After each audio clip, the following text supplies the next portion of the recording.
ഇറാനിലെ കില്ലിംഗ് ഫീൽഡുകളിൽ നടന്നുകൊണ്ടിരിക്കുന്ന ഇപ്പോഴത്തെ യുദ്ധം എല്ലാ അർത്ഥത്തിലും ഡൊണാൾഡ് ട്രംപിൻ്റെ വാട്ടർലൂവായി മാറിക്കഴിഞ്ഞിരിക്കുകയെന്നാണ് സ്ഥിതിഗതികൾ സൂചിപ്പിച്ചുകൊണ്ടിരിക്കുന്നത്.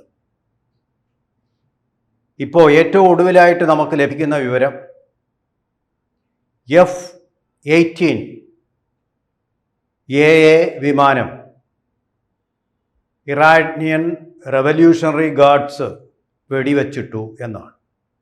അമേരിക്ക എന്ന സൂപ്പർ പവറിൻ്റെ ആകാശത്തെ സൂപ്പർ പവർ വിമാനമാണ് ഈ F-18 വിമാനം.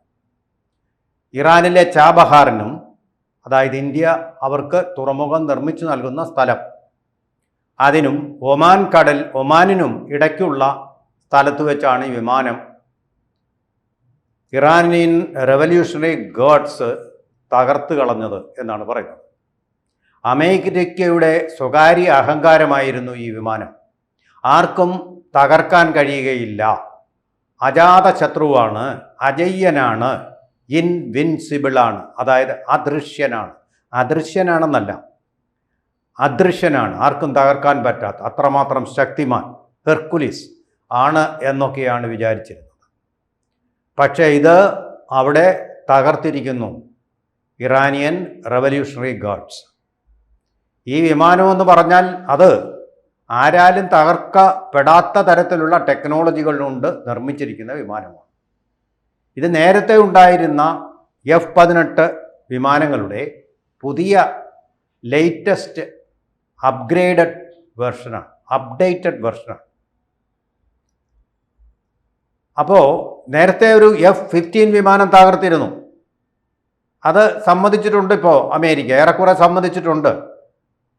അപ്പോൾ ഈ IRG എന്ന് പറയുന്ന ഇറാനിയൻ റവല്യൂഷണറി ഗാർഡ്സിൻ്റെ ശക്തി എന്താണെന്ന് അവർക്ക് ബോധ്യമായിട്ടുണ്ട്. ഒരിക്കലും ആർക്കും, ഒരു ലോകശക്തിക്കും തകർക്കാൻ കഴിയില്ല, ദൈവങ്ങൾക്ക് പോലും ഒരു പക്ഷേ തകർക്കാൻ കഴിയില്ല എന്ന് വിശ്വസിച്ച് വശായിരുന്ന ട്രംപിനെ IRG ഇതുവരെ ഒരു പാഠം പഠിപ്പിച്ചിരിക്കുകയാണ്. തകർച്ചയുടെ വാക്കിൽ നിന്നുകൊണ്ട്, not from a position of strength but a position of weakness, തകർന്ന് തരിപ്പണമായിട്ടുള്ള ഒരവസ്ഥയിൽ അവരുടെ ഊർജ നിലയങ്ങൾ, അതുപോലെ തന്നെ ആണവ നിലയങ്ങൾ, സൈനിക താവളങ്ങൾ, സിവിലിയൻ മേഖലകൾ എല്ലാം തകർന്ന അവസ്ഥയിലും ഫീനിക്സ് പക്ഷിയെപ്പോലെ ഉയർത്തെണീറ്റ് അമേരിക്കയുടെ ഈ ഒരു വലിയ അഭിമാന വിഗ്രഹത്തെ തകർത്ത് ഇടാൻ, അവിടെ വെടിവെച്ചിടാൻ അവർക്ക് കഴിഞ്ഞു എന്നുള്ളത് അമേരിക്കയെ ഒട്ടൊന്ന് ഞെട്ടിപ്പിച്ചിട്ടുണ്ട്, ഇസ്രായേലിനെയും ഒട്ടൊന്ന് ഞെട്ടിപ്പിച്ചിട്ടുണ്ട്. അതുകൊണ്ടാണ് ഒരു സ്ഥിരതയുമില്ലാതെ 2 ദിവസത്തെ അന്ത്യശാസനം പിന്നെ 5 ആക്കി, 5 ദിവസത്തേത് പിന്നെ 10 ആക്കി കൊണ്ടിരിക്കുന്നത്. കാരണം 2000-ഓളം മെറീൻസിനെ വലിയ ചെലവിൽ ഇംഗ്ലണ്ടിലെയും ജർമ്മനിയിലെയും സൈനിക വിമാനത്താവളത്തിൽ വഴി C-17 എന്ന് പറയുന്ന വലിയ വിമാനങ്ങളിലായിട്ട് ചരക്കുകൾ കൊണ്ടുപോകുന്നത് പോലെ കൊണ്ടുപോയി ഇസ്രായേലിൽ വിട്ടിട്ട് അവരെ പതുക്കെ ഇറാനിലേക്ക് നുഴഞ്ഞു കയറാൻ ശ്രമം നടത്തിക്കൊണ്ടിരിക്കുകയായിരുന്നു US. അപ്പോൾ ഇത് കളി കാര്യമായി എന്ന് മനസ്സിലാക്കി കഴിഞ്ഞപ്പോൾ അതിലൊരു പുനർചിന്തനം വന്നിട്ട് എന്നാൽ ഞങ്ങൾ 10 ദിവസമാക്കി എന്ന് പറഞ്ഞ് America is buying time. Iran എന്ന് പറയുന്ന ശക്തി കുറഞ്ഞ ഒരു രാജ്യത്തോട്, ഒരു ഏഷ്യൻ രാജ്യത്തോട് അടിയറവ് പറയുന്ന ഒരു കാഴ്ചയാണ് നമ്മൾ കാണുന്നത്. അതാണ് സ്ഥിരമായിട്ടൊരു ബുദ്ധിയോ സ്ഥിരമായിട്ടൊരു വാക്കോ ഇല്ലാത്ത അമേരിക്കൻ പ്രസിഡന്റ് ഡൊണാൾഡ് ട്രംപ് ഇപ്പോൾ ചെയ്തുകൊണ്ടിരിക്കുന്നത്. ഒന്നും വിശ്വസിക്കാൻ പറ്റാത്ത, അനുദിനം വാക്ക് മാറ്റിക്കൊണ്ടിരിക്കുന്ന, നമ്മൾ കാണുന്ന മരയോന്തിനെ പോലെ അതിൻ്റെ നിറം മാറിക്കൊണ്ടിരിക്കുന്ന ഒരു ഡൊണാൾഡ് ട്രംപിനെയാണ് നമ്മളിപ്പോൾ കണ്ടുകൊണ്ടിരിക്കുന്നത്. ഇതിന് മാത്രമല്ലല്ലോ, വിമാനത്തിന് മാത്രമല്ല, അവരുടെ പ്രസിദ്ധമായ കപ്പലുകൾക്കും, അതായത് ജെറാർഡ് ഫോർഡ്, എബ്രഹാം ലിങ്കൺ തുടങ്ങിയ കപ്പലുകൾക്കും സാരമായ പരുക്കുകൾ ഇറാൻ സമ്മാനിച്ചിട്ടുണ്ട്. ആ സമ്മാനവും കൊണ്ട് ആ കപ്പലുകൾ അവിടെ നിന്ന് പലായനം ചെയ്തിട്ടുമുണ്ട്. ഇനിയിപ്പോൾ വേറൊരു കപ്പൽ കൂടി വരുന്നു എന്ന് പറയുന്നുണ്ട്. പക്ഷേ അതിനും ഇതേ ഗതി തന്നെയായിരിക്കും സംഭവിക്കുന്നത്. കാരണം ഇപ്പോൾ സംഭവം എന്താണെന്ന് വെച്ചാൽ, ഇസ്രായേലിൽ ഇപ്പോൾ അവിടുത്തെ പട്ടാളക്കാർ മരിക്കാൻ തയ്യാറല്ല. പട്ടാളത്തിലേക്ക് പുതിയ റിക്രൂട്ട്മെൻറ്റുകൾ നടക്കുന്നുമില്ല. ശരിയാണ്, അവിടെ നിർബന്ധിത സൈനിക സേവനമുണ്ട്. പക്ഷേ ആരും ഇപ്പോൾ അതിന് തയ്യാറാകുന്നില്ലാത്ത വലിയൊരു ഗുരുതരമായ സ്ഥിതിവിശേഷമാണുള്ളതെന്ന് അതിൻ്റെ പ്രധാനമന്ത്രി ബെഞ്ചമിൻ നെതന്യാഹു തന്നെ പറഞ്ഞിട്ടുണ്ട്.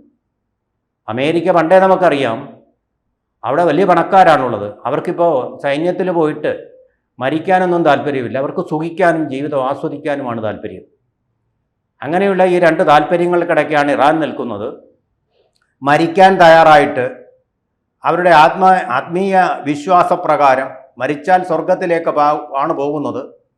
ഇത് ധീരമായിട്ട് യുദ്ധം ചെയ്ത് മരിച്ചാൽ വീരസ്വർഗത്തിലേക്കാണ് പോകുന്നത് എന്നുള്ളൊരു വിശ്വാസത്തോടുകൂടി യുദ്ധത്തിലേക്ക് പോകാൻ തയ്യാറായിട്ട് മരണത്തെ തൃണവൽഗണിച്ചുകൊണ്ട് നിൽക്കുന്ന ഒരു ജനത, ഒരു ദേശീയത.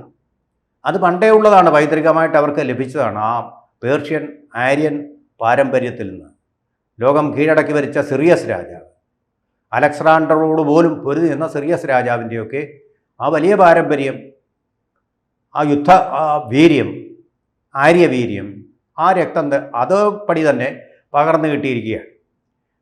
അപ്പോൾ ആ ഒരു യുദ്ധവീര്യവും വീറും ഇവരുടെ പുതിയ ടെക്നോളജികളും പണവും ആയുധങ്ങളുമായിട്ട് ഏറ്റുമുട്ടുമ്പോൾ ആ യുദ്ധവീര്യം തന്നെ ജയിച്ച് കൊണ്ടു നിൽക്കുന്ന കാഴ്ചയും, മറുവശത്ത് ഭീതിയും അതുപോലെ തന്നെ അത്ഭുതവും അതിശയവും കലർന്ന ഒരുതരം മനോഭാവവുമാണ് നമ്മളിപ്പോൾ കണ്ടുകൊണ്ടിരിക്കുന്നത്. അമേരിക്കൻ പ്രസിഡന്റ് ട്രംപ് ആകട്ടെ ബുദ്ധിസ്ഥിരതയില്ലാതെ എന്താണ് പറയുന്നത് അടുത്ത നിമിഷമെന്ന് അറിയാൻ വയ്യാത്ത ഒരു അവസ്ഥയിലുമാണ്. അദ്ദേഹത്തിൻ്റെ വാക്കുകൾ ഓരോ ദിവസം മാറിക്കൊണ്ടിരിക്കുക. വാക്കിന് വിലയില്ല. ഒരു കാര്യം പറഞ്ഞു കഴിഞ്ഞാൽ അതിലൊരു ഉറപ്പില്ല. ഈ ജപ്തിയുടെ കാലത്തും അദ്ദേഹം അങ്ങനെ തന്നെയാണ് ചെയ്തത്, കൂട്ടുന്നു കുറയ്ക്കുന്നു എന്നൊക്കെയാണ്.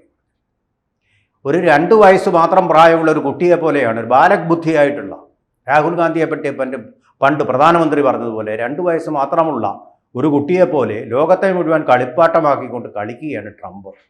അതുകൊണ്ടാണ് ഇത് ഇക്കണോമിസ്റ്റ് വീക്കിലി അമേരിക്കയിൽ തന്നെ പറഞ്ഞത്, the war is on economy, war on economy. അവരുടെ കവർ സ്റ്റോറിയുടെ പേര് തന്നെ അതാണ്. അവർ പറഞ്ഞിരിക്കുന്നതും ചർച്ച ചെയ്തിരിക്കുന്നതും അതിനെക്കുറിച്ചാണ്. ഇക്കോണമിയെ തകർത്തു കഴിഞ്ഞു ട്രംപ്.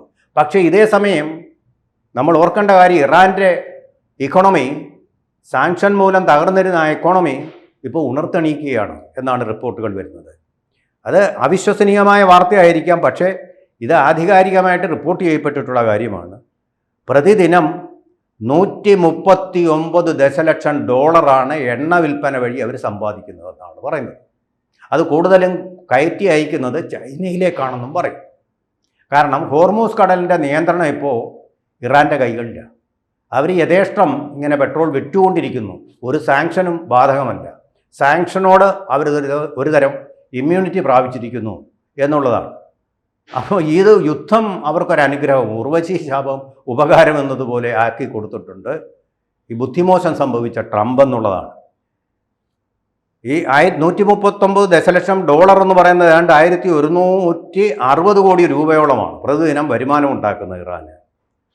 തകർന്നു കിടന്ന അവരുടെ സമ്പദ് വ്യവസ്ഥ വീണ്ടും ഫീനിക്സ് പക്ഷിയെപ്പോലെ ഉണർത്തെണീക്കുകയാണ്.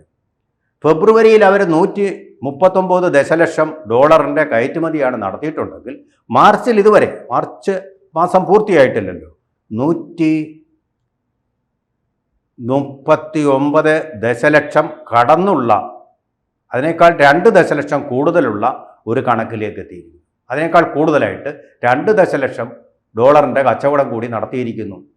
ശരിയാണ്. അപ്പോൾ നമ്മൾ ഏകദേശം കണക്ക് കൂടിയിട്ടുണ്ട്. 28 ദിവസം ഈ കണക്കെടുക്കുമ്പോൾ അതൊരു 2-3 ദിവസം മുമ്പലത്തെയായിരിക്കും. 25-ാം തീയതി വരെ ഒക്കെയുള്ള കണക്കായിരിക്കും, അല്ലെങ്കിൽ 20-ാം തീയതി വരെയുള്ള കണക്ക്. ആ 20-ാം തീയതി വരെയുള്ള കണക്ക് എന്ന് പറഞ്ഞാൽ ഫെബ്രുവരിയിലെ 28 ദിവസത്തേക്കാൾ കൂടുതലാണെന്ന് പറഞ്ഞാൽ വമ്പിച്ച ഒരു ഗ്രോത്ത് റേറ്റാണ്, ക്രമപ്രവൃത്തമായിട്ടുള്ളൊരു വളർച്ചയാണ് അവരുടെ പെട്രോളിയം ഇക്കോണമി കാണിച്ചുകൊണ്ടിരിക്കുന്നത്. വാണിജ്യ കപ്പലുകൾ അതുവഴി കടന്നു പോകണമെങ്കിൽ അവരിപ്പോൾ $2 ദശലക്ഷം വരെ ടോളായിട്ട് ഈടാക്കുന്നുണ്ട്. അതിൽ നിന്നുള്ള വരുമാനം വേറെയും കിട്ടുന്നുണ്ട്. ഇപ്പോൾ വലിയൊരു ചാകരയാണ് ഇറാന് സംഭവിച്ചിരിക്കുന്നത്. മറുവശത്തോ വലിയ ദുരന്തങ്ങളാണ്. അവരുടെ ആളുകൾ മരിക്കുന്നു. തന്നെയല്ല, അവർ ഈ അയക്കുന്ന മിസൈലുകളുടെയൊക്കെ ഭാരിച്ച ചെലവെന്ന് പറഞ്ഞാൽ നമ്മളെ അത്ഭുതപ്പെടുത്തുന്ന തരത്തിലാണ്. ലോകത്തിൻ്റെ മുഴുവൻ പട്ടിണി മാറ്റാനും ആഫ്രിക്ക പോലുള്ള രാജ്യങ്ങളിൽ അവർക്ക് ആവശ്യമുള്ളത്ര ആശുപത്രികൾ പണിയാനും ഒക്കെയുള്ള പണമാണ് അവരിപ്പോൾ ഈ ആയുധങ്ങൾക്ക് വേണ്ടിയിട്ട് അവരുടെ മിലിറ്ററി പൊളിറ്റിക്കൽ കോംപ്ലക്സിൻ്റെയും അവിടുത്തെ ഇവാഞ്ചലിക്കൽ ലോബിയുടെയും സയണിസ്റ്റ് ലോബിയുടെയും സമ്മർദ്ദത്തിന് വിധേയമായി നശിപ്പിച്ചുകൊണ്ടിരിക്കുന്നത്, കത്തിച്ചു കളഞ്ഞുകൊണ്ടിരിക്കുന്നത്. അപ്പോൾ ആ ഒരു രീതിയിലാണിപ്പോൾ ലോകത്തെ അമേരിക്കൻ പ്രസിഡന്റ് ട്രംപും ബെഞ്ചമിൻ നെതന്യാഹുവും ചേർന്നിട്ട് തീറ്റിച്ചുകൊണ്ടിരിക്കുന്നത്. ലോകത്തെ തീറ്റിച്ചുകൊണ്ടിരിക്കുക.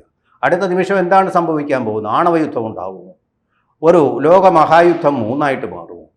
എന്നൊക്കെയുള്ള ആശങ്കകളുടെ തീ ലോകത്തിലെ മുഴുവൻ ജനങ്ങളുടെയും മനസ്സിൽ ഇപ്പോൾ കത്തിക്കൊണ്ടിരിക്കുകയാണ്.